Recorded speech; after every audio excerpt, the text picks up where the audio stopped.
C language సిరీస్లో ఈరోజు day 3. ఈరోజు మనం డేటా టైప్స్ అండ్ వేరియబుల్స్ గురించి మాట్లాడుకుందాం. అసలు డేటా టైప్స్ అంటే ఏంటంటే, ఫర్ ఎగ్జాంపుల్ మీరు ఒక ప్రోగ్రామ్లో ఒక పర్సన్ ఏజ్ని ఎంటర్ చేయాలనుకుంటే మీరు ఇంటిజర్ డేటా టైప్ వాడతారు. ఎందుకు? ఏజ్ ఎప్పుడు ఇంటిజర్సే ఉంటుంది కదా, డెసిమల్స్ ఉండదు కదా.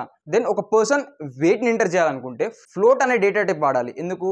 వెయిట్ అనేది డెసిమల్స్లో కూడా ఉండొచ్చు, లైక్ 69.5, 70.5 ఇట్లా ఉండొచ్చు. సో ఇట్లా ఇంటిజర్ డేటా టైప్లో ఇంటిజర్స్, ఫ్లోట్ డేటా టైప్లో floating point numbers, double data టైప్లో double precision floating point numbers, character data type లో single characters like alphabets or symbols, boolean data type లో boolean values like true false or 1,0 ఇట్లాంటి values ని store చేయవచ్చు. ఇప్పుడు మనం store చేసిన values అన్ని కంప్యూటర్ మెమరీలో ఒక లొకేషన్ లో స్టోర్ అవుతాయి.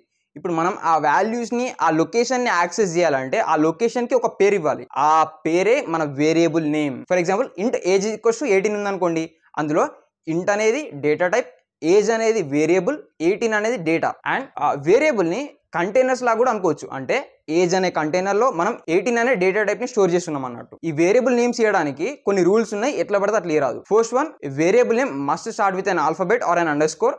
No spaces or commas allowed. Symbols other than underscore are not allowed. And variable names are case sensitive. అంటే ఈ ఏజ్ రెండు ఈక్వల్ కాదు, ఇవి రెండు డిఫరెంట్ వేరియబుల్స్ లాగా కన్సిడర్ అవుతాయి.